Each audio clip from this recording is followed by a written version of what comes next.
Hello again, everyone. I'm John Ray on the Price and Value Journey.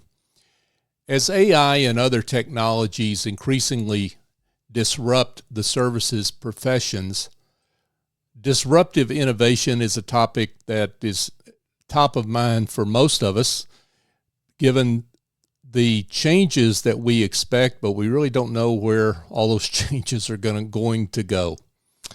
And I thought it would be appropriate to talk to an innovation expert, and that's Natalie Born.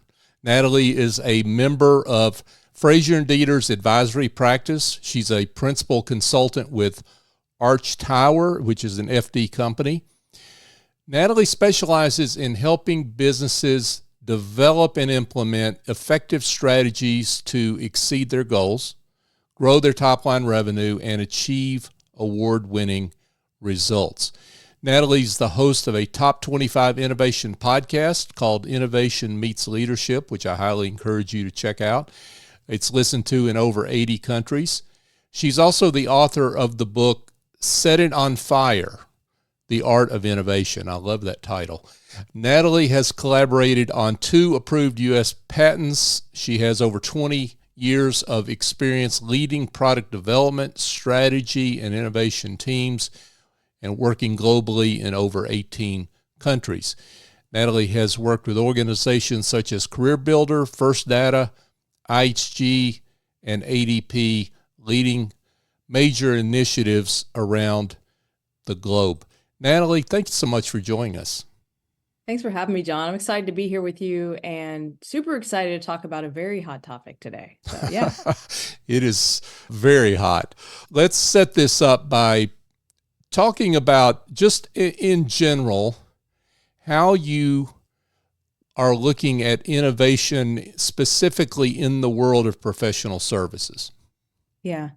For many years, and I don't think this is going to change, I think that within the space of professional services, a lot of organizations think about automation. That's a core piece.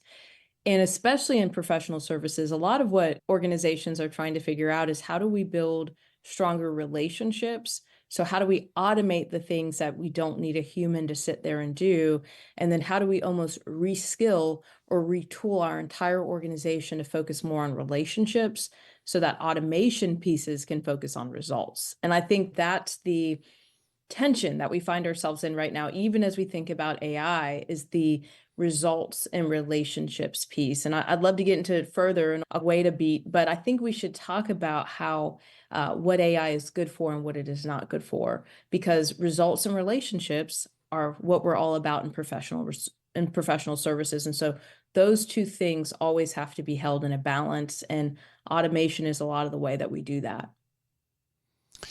So it seems to me, Natalie, I definitely want to pursue this and the idea of relationships and how all this fits, because as we know, relationships are key in building a successful services practice. But I want to address first just the issue of disruption of core services.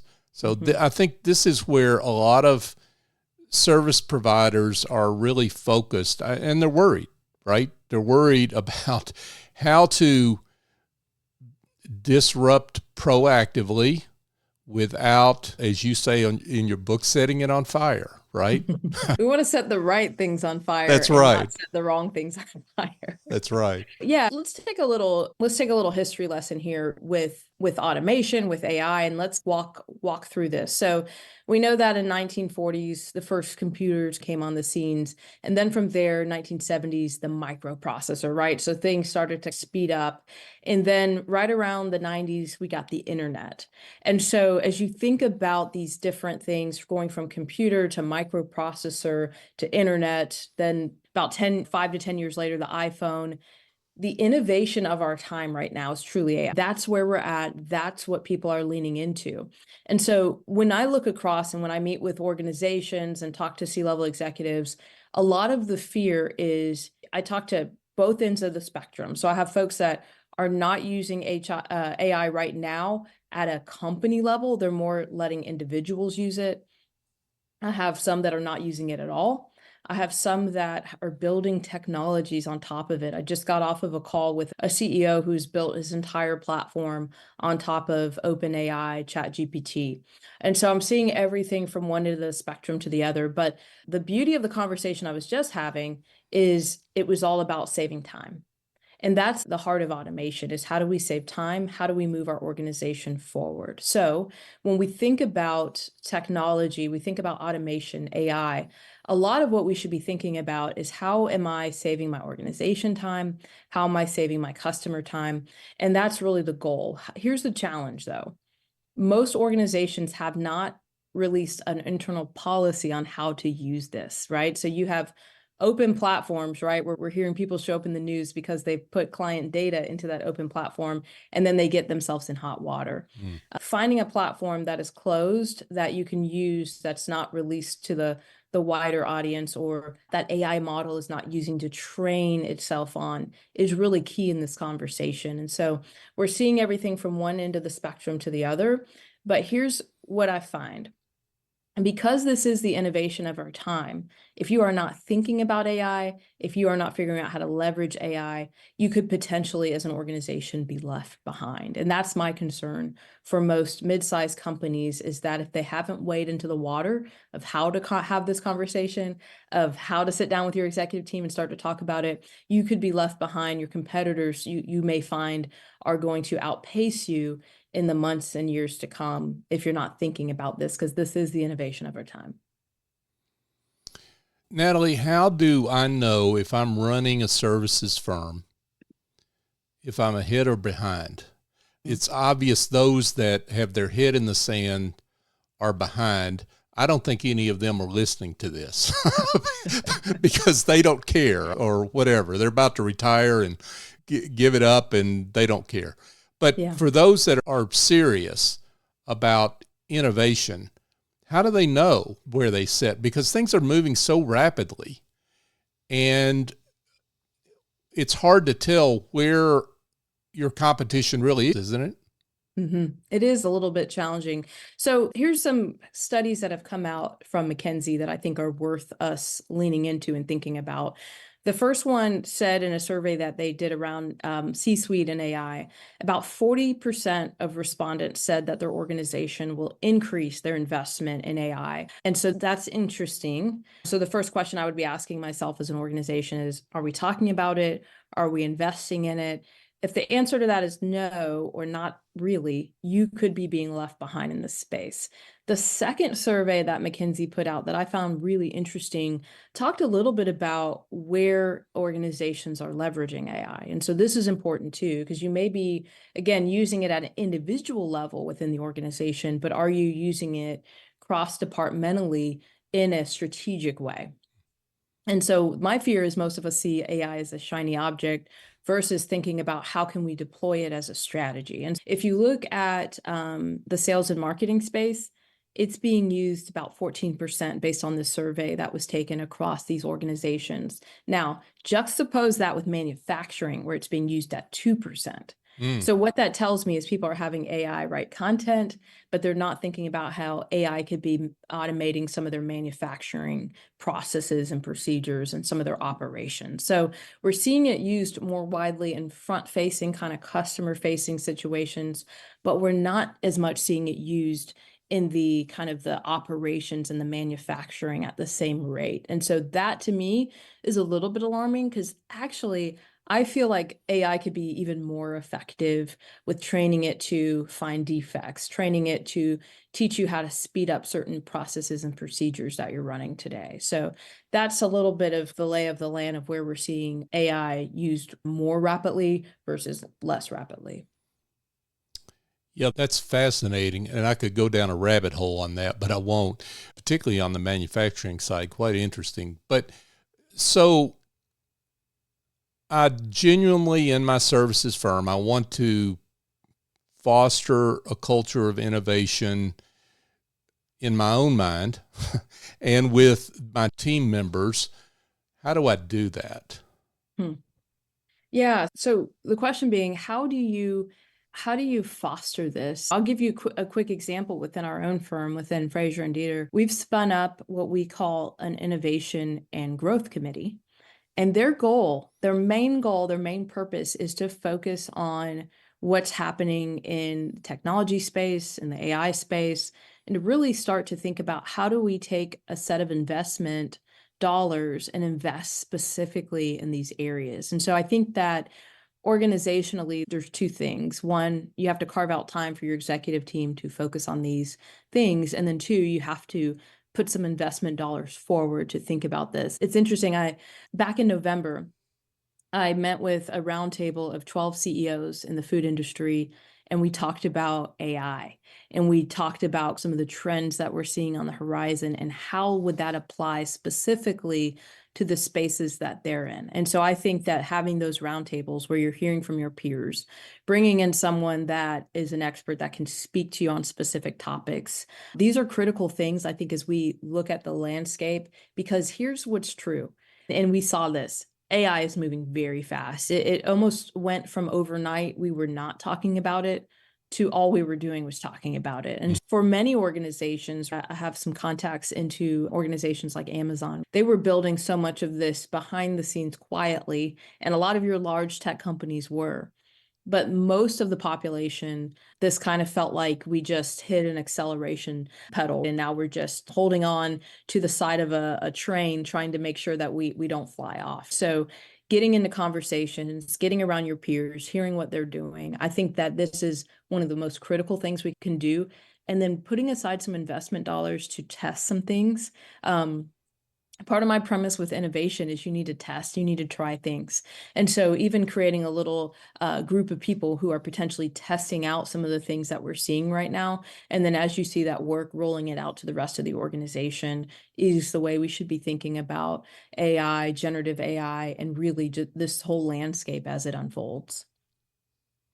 That's really a great point, because a lot of firms, professionals, got caught flat-footed, or maybe think they were caught flat-footed, right, when some of them really were flat-footed. Mm-hmm. Some of them, though, were using, I guess, what you might call algorithm-based innovation already, right? Maybe they didn't call it that, and maybe it wasn't exactly generative AI, but they were using the kind of innovation that you're talking about with an Amazon, for example, right? Mm-hmm. So Right. maybe they're not as far, quote unquote, behind as they think they are. That's right. If you're tapped into platforms that are actively using this, and that's a key function of how you run your business, then you may not be as far behind as you think. But perfect example, if you have Microsoft as a platform, rolling out a smaller group of people who are using Microsoft Copilot could be a key to how you are doing that. One of the things that you probably see, and this is a simple example, but I think it drives it home. I was working with a team, and they have two admins that come to a meeting and take notes. And it was as simple as saying, hey, there's now features out there like Fireflies, right? Where they will join your meeting, they will take notes, they will give you a transcript, they will give you a summary. And it was fascinating because we were on a meeting with somebody who went off on the meeting. And I was thinking, how is AI going to interpret this? And as the transcript came back, they said, then so-and-so delivered some very abrasive news. And I was like, he got it. It's exactly what happened. Yeah. And so using AI to take notes, using AI to speed up your ability to honestly take time away that's administrative and deploy that towards something that could be more useful is the beauty of how it should be being used, is to augment your intelligence, to help you move faster, to help you be more strategic in the work that you want to do, by cutting out some of that administrative work that just takes time and honestly most of us don't enjoy doing. Sure. And now you mentioned the investment and making the investment, and it's not, of course, it's not just dollars, but time, as we well know. So how should I judge the level of investment? What should my investment be? How do I judge that?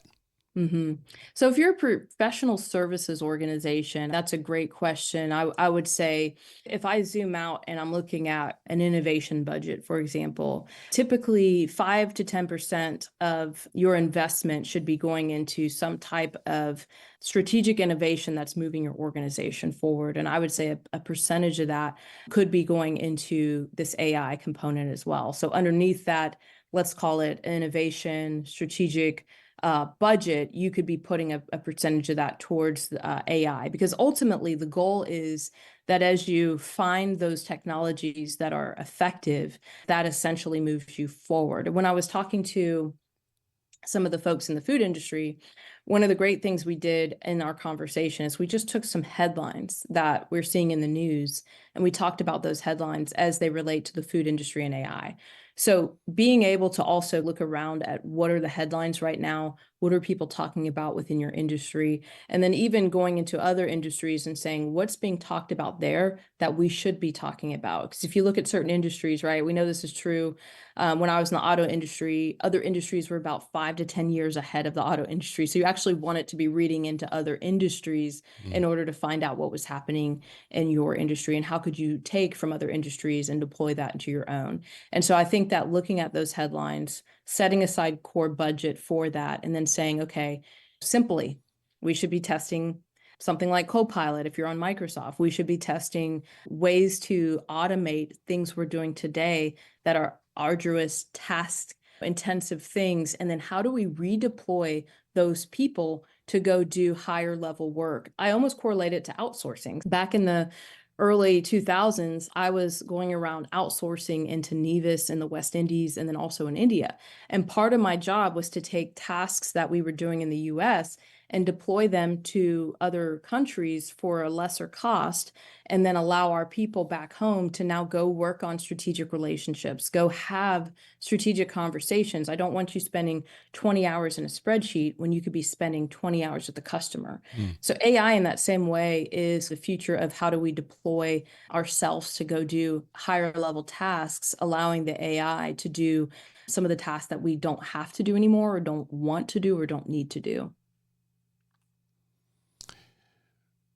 So, Natalie, let's get into the relationships piece of this, because I think that's where a lot of pushback has been from those that they're not technology dinosaurs, but they're concerned, right? Yeah. They want to move forward and do that legitimately and in a way that really moves their firm forward, but they do not want to lose the personal touch. They do not want to lose they're concerned, I think, because client antennas are up, right? Mm-hmm. When it comes to anything that smacks of being outsourced to an AI model, clients are concerned with that too. And so therefore their providers are. So what are your thoughts about that? Yeah, it's interesting. I do a lot of work in the what we'll call the experience economy space. And a lot of what the experience economy looks at is the fact that you can pay a price premium, right? People are willing to pay a price premium when an experience is present. Again, think about it like this, and this is how we describe it, is when you have coffee beans, you have a commodity. When you grind those coffee beans up and package them, you now have a good that you can sell. And then when you go to a cafe and they pour that coffee, you now have a service. But when you think about fall season and the first signs of Starbucks releasing the pumpkin spice latte, and you think about yourself driving through the drive-through to grab that pumpkin spice latte and the leaves have turned, you now have an experience. And as we know, for all of us who have driven through and paid the high prices for a Starbucks cup of coffee, they can charge a price premium up to 16% over what you can for a service. And so a lot of what we're trying to do, or what I'm trying to deliver as a kind of a thought with AI, is that if you can have your people focused on delivering phenomenal experiences and allow the technology to support your ability to do that, now you have a premise for not allowing technology to replace people, but deploying people further into the world of being able to create experiences for people, being able to build relationships, because I believe that's not something that's going to go away. This survey that I'm referencing also talked about the fact that even as technology upticks and increases, people still want more personal touch.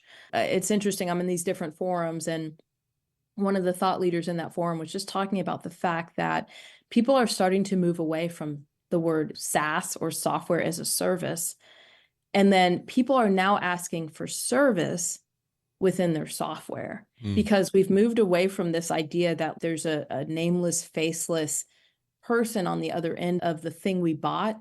We want experience and we want service. So the question is, if our teams are already busy and bogged down, how do we free them up to actually provide highest level service possible? Like one of the people that offices with us is Horst Schulze from the Ritz-Carlton. He offices with Arch and Tower and with Fraser and Dieter. Mm-hmm. And one of the things that he is always adamant in talking about is that excellence wins and how to create that experience, right? And so if we want to go further and double down on experience, we're going to have to take the administrative lift off of people so that they can go do what only they can do, which is connect, create great relationships, and drive the results that a client wants. And you only know that by sitting across from them and learning about their needs. So let me clarify one thing that you said, which was great. Are you advocating that firms use AI to augment the experience, or use AI to free up their professionals to in turn create the experience? Because those are two different things, right? Yeah. I think free up the professionals so that they can create a great experience. As I look at the landscape of AI, you do see a lot coming out around virtual reality and some of these other things. And I'm not necessarily saying that's the right move for many firms. What I am saying, though, is at a very basic foundational level, we can use AI to free up humans so that humans can only do what they can do, which is go be human, create relationships, and add value. And so I believe that foundationally, we should use AI to help free our time up so that we can go and do the only thing that we can do, which is connect with other people. Do you have some specific examples that you've seen that maybe you could cite in this area that help give listeners some ideas of what you're talking about? Yeah. One simple example is after a meeting, having to put together all the notes and then send those notes out, which could take you anywhere from 30 minutes to an hour, depending upon how long that meeting was, could even take you longer. Now that AI can do all that for you, they can do a transcript, they can do a summary, and they can even do a roll-up, and then that just sends automatically. That's one thing that is just a time saver. Other things that are time savers is around, and you saw this when we were talking about the marketing pieces, right?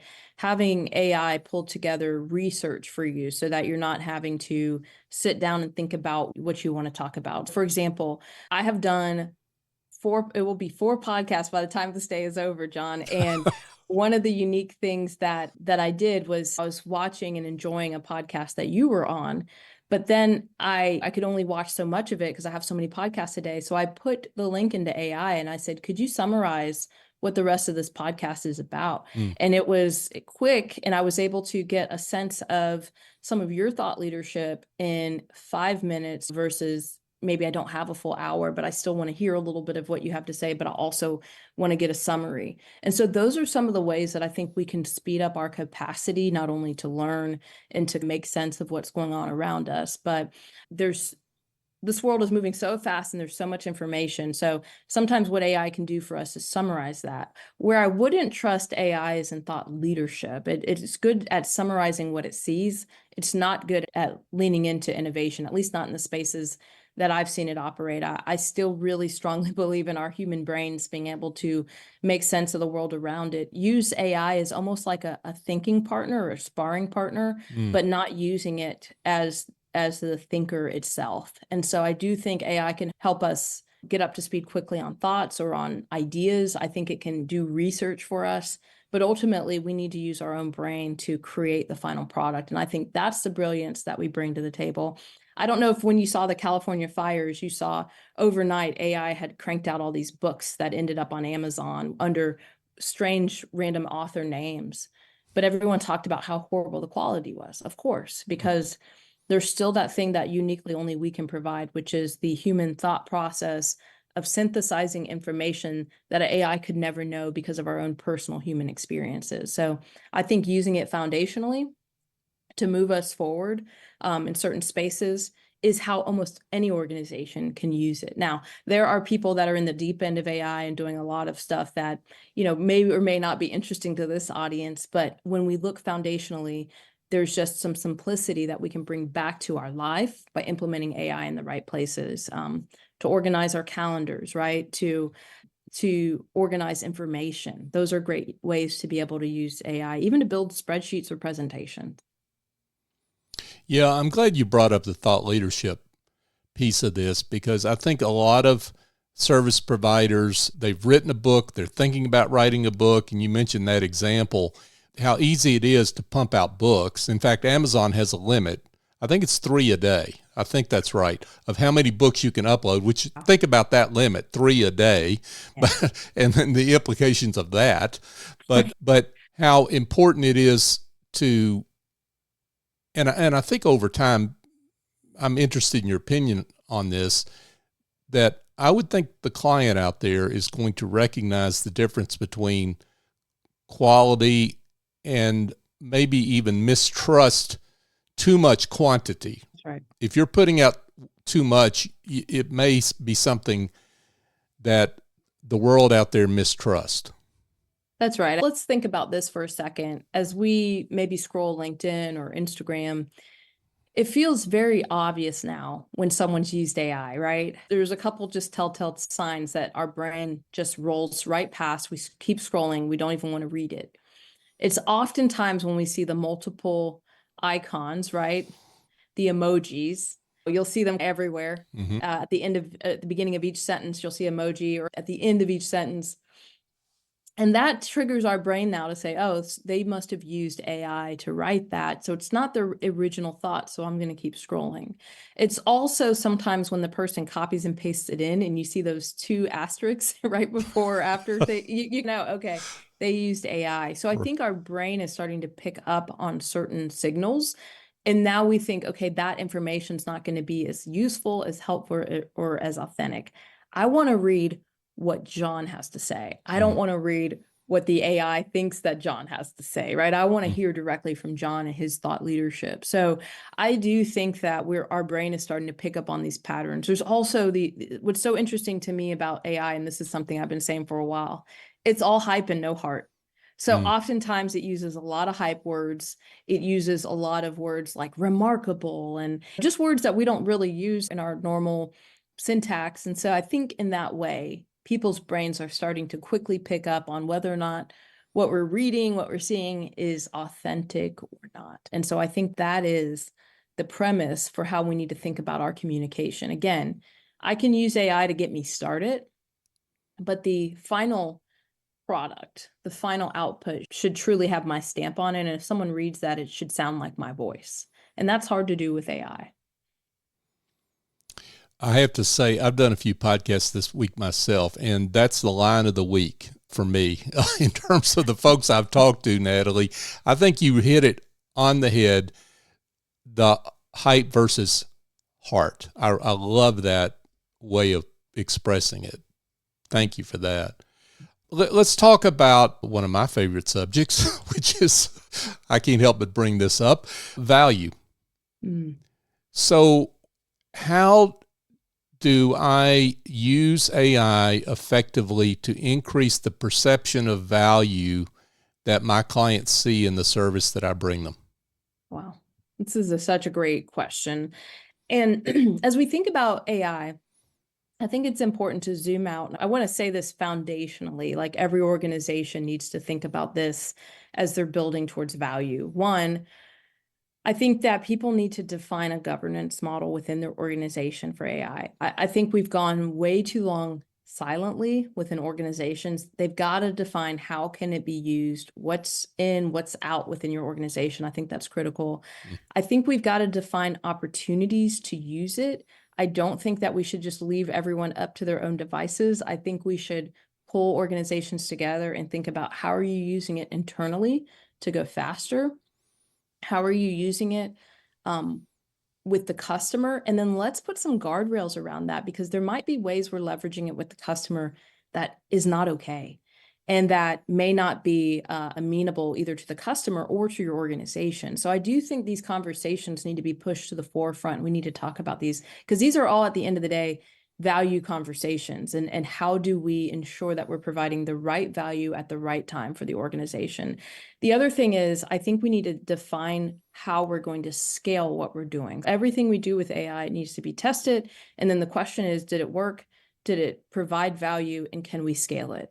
I was reading an interesting survey that was talking about, they took from this consulting firm some consultants that were on the low end of getting ready to be released, right? They were not performing. And then they took some consultants that were performing well, and they unleashed them both to do their work on AI. And what they found was that the consultants that were underperforming were now able to perform 40% better because of it. What did that look like? What were they doing? But ultimately, was the customer happy with the end result, with the augmentation of AI? And so I think that those are really important questions to ask in the whole value conversation. And then I think we have to look at the impact that AI is going to have on people and staffing. Most people are terrified because they think, oh, AI is going to replace my job. I'm going to be honest, just based on what I've seen so far, I don't think we're there yet. I think that even LinkedIn, who you may have noticed that you can now get a top voice in a certain area. You could be a top voice in marketing or a top voice in whatever. They're essentially using the platform, they're handing out a badge in return for your thought leadership. Mm-hmm. So they didn't go out and say AI is going to build your thought leadership. They went out and said humans are still going to build it, but instead of us using and deploying all these writers, we're instead going to use the population. We're going to give them a badge in return for their thought leadership. So there's a lot that is still to be seen here. But in terms of adding value, I think that value, to even know you're adding value, you have to isolate what you're doing. You have to test it, you have to measure it, and then you have to speak to the results at the end of that to say either this is working, let's scale it, or this is not working, let's scale back. And so this is something I think that in most organizations is just happening haphazardly versus us focusing and saying this is something we care about, and this is something we're going to double down on and actually measure its effectiveness. And does my client see value in me using this tool to make their life faster, easier, better, or even provide more value to them at a fraction of the cost? Yeah, you hit it, I think, right there at the end in a really important way. It's not about the value that I perceive as the provider, it's the value the client perceives. And so I guess the question is, how do I make sure that I don't fall in love with this project I'm working on, this remarkable innovation that I think I'm creating with all these wonderful tools, and I find out after introduction that the client thinks that I've gone the other way. I've reduced value, right? How do I do that in a judicious way? Because particularly with so many clients thinking AI is just a way to short circuit the relationship. Yeah, it's interesting. This is the perfect question for you to ask me, John, as a product developer, right? I've spent many years developing products from the ground up. And what I learned very early on was that if I wasn't building something in lockstep with my customer, and if I wasn't speaking to them often and getting their feedback often, I would build something in the wrong location, right? So it's that worst case scenario where you put your ladder against the wrong building and you start painting that building, and then someone comes by a couple of weeks into your painting project and says, hey, did you know the building's over there? And you're just like, I wasted 2 weeks on nothing. And that's true, honestly, for why it's so important to fall in love with the customer's problem, not with the technology solution you're trying to put forward to solve it. And so that's, to me, the heart of all of this is whenever you're building something, whether it's a project you're working on or a process or procedure that you're delivering to an end customer, co-creation is one of the most critical ways to ensure that you're staying in alignment. It's the difference between waterfall and agile, right? So in an agile environment, you are constantly talking, you're staying in lockstep with one another, and you're communicating. Oftentimes in a waterfall environment, you throw it over the wall and you say, I'll see you in 3 months or 6 months, and I hope it's what we talked about. And then in that 3 or 6 months, you meet and the person's, what is this? Why are we doing this? And so I think it's really powerful when we think about technology or AI or whatever you're using to deliver a result to a customer. You have to stay in communication with that customer to make sure it's adding value for them and solving their problem. And if it's not doing that, oftentimes inventors and creators, they build things for themselves all the time because they think it's cool. But if no one else thinks it's cool, you don't have a market. And so critical is staying in lockstep with the customer and ensuring you're adding value for them. And an easy way to do that is to make sure their value statement is in front of you whenever you're building it. So I am so-and-so, the problem I'm trying to solve is X. The challenge I have right now is Y. And so if you're keeping that problem and challenge in front of you, then that's one way to ensure you're building the right thing. But then we need to check in and talk to them frequently. So if we define value, Natalie, as the sum total, both tangible and intangible, of the transformation that you create as a service provider, right? If that's our definition, let's start there. How, and that what we want to try to do is price to that value, right? How are these innovations going to help or hinder our ability to come up with pricing structures that capture that value that we're creating? Yeah, this is the beauty and the challenge of what we're seeing just with AI is it's creating some disruptions, right? It's creating a disruption in what does value even mean? And then how do I quantify that value over time?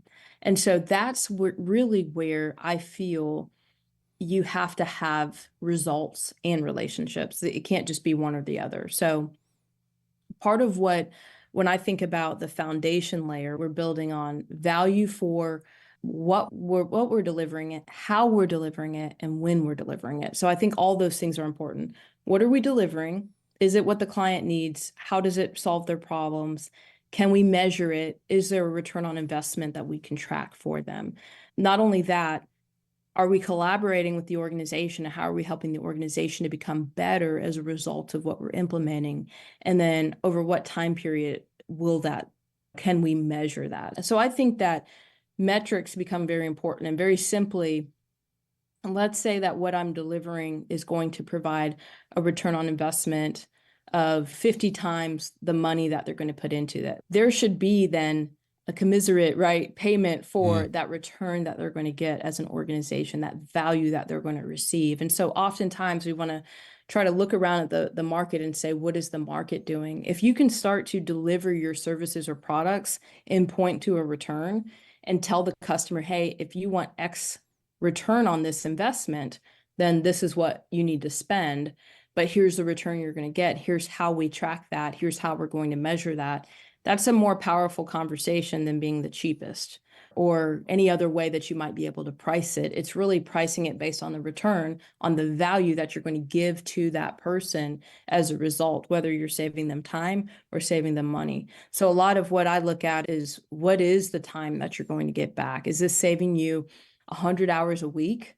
Is this saving you $100,000 a month? What's the return on investment? And then pricing it as a fraction of that just makes sense. Yeah, absolutely. And I would stand up and applaud, but we're in the middle of recording here. But it seems to me, and this is a question, but it seems to me that what these technologies are going to enable us to do is much more easily measure transformation itself and what's happening with the client, because the client is, in some cases, they're just bald-faced guessing, right? They don't know. If you have a value conversation with a client about what that transformation is going to look like, a lot of times they're just guessing. They don't really know themselves, and directionally they're correct, but not as precisely as maybe either the client or us as providers might like to be. Is that a fair statement, do you think? Yeah, that's very fair. And a lot of the reason why that's true is because the client is very focused in on their business, as they should be. But a provider, John, we get to see the patterns, right? So we get to see, okay, we did this in a mid-sized company and here were the results. We did this in a small startup and here were the results. We did this in a large multinational and here were the results. Which is interesting. I was working on a transformation in a very large multinational organization, and they wanted to move their maturity model up from a level 1, which meant no one did anything the same. There was nothing in writing, no processes or procedures. Everyone did it different. They wanted to move to a level 3, which means we have a standard, we have a clear way of doing things. We all know what the ins and outs are to make this process or procedure work. If that person leaves tomorrow, it's not tribal knowledge. The tribe leader didn't just leave with all the information, but we can insert somebody else in. We can train them on these standard operating procedures, and then they can go. And so what was true about this large organization is it took 12 months for them to move from one level to the next. And I recently met with an organization that said, oh, we're going to get from level 1 to level 3 in 12 months. And I said, it takes 12 months to move from one level to the next. So what you're actually surmising is almost impossible. And being able to have that conversation and have that give and take and share why? Because if change management is people take some convincing, they're not a robot, right? You don't just reprogram them and then they go. You have to bring them along the change journey with you. And if you're unwilling to do that, you may get there in 12 months by turning over your entire staff, but you won't get there healthily if you don't go through the change management process and ensure that you're bringing people along the change journey with you. And so that to me is just a key component of what does it mean to look at all these organizations, to do transformations all the time, and to be able to articulate that through a different lens of saying, yes, we could have some goals, but realistically, people take time to convince, they take time to benchmark, and then they take time to go on that change journey, especially if you're not looking to turn over your entire staff in order to do it, which most people are not. Yeah, for sure. Wow, this has been fantastic, and I would love to keep going. I think we could do a Joe Rogan on this, frankly, but given the depth of your knowledge, Natalie, and thank you so much again for coming on the show. But before I let you go, I want to make sure that listeners know about your book and where they can get your book and where they can connect with you. Awesome. Thank you for that. Yes, I have Set It on Fire. We talked about it earlier. Yep. What are we setting on fire? That's an important question. Really, a lot of what we're setting on fire is limitations that prevent you from being an innovator. And my premise is that everybody can innovate, be an everyday innovator. You can find my book at setitonfire.co. That's setitonfire.co. And please follow me on LinkedIn. That's really where I spend the most of my time, but I'm also on the other platforms under Natalie Born as well. And John, what I'm most excited about is, in addition to being on your platform, you're going to come onto my podcast as well, the Innovation Meets Leadership podcast. So we will have the opportunity for our listeners to hear from you as well. I'm looking forward to that, and thank you again for that. This has been terrific, and I know folks are going to benefit if they follow up with you and learn more of you and your work, your thought leadership, because I know I have learned a lot today, Natalie. So thanks again. Thank you, John. Absolutely. Hey, folks, just a quick reminder before I let you go. Yes, I have a book out that's called The Generosity Mindset, A Journey to Business Success by Raising Your Confidence, Value, and Prices. And if you're having issues around value and how to express your value, adopting a mindset of value, pricing your services more effectively, and so forth, this book is for you. I wrote it for you. You can find it where all fine books are sold, as the old saying goes, or you can go to thegenerositymindset.com to learn more.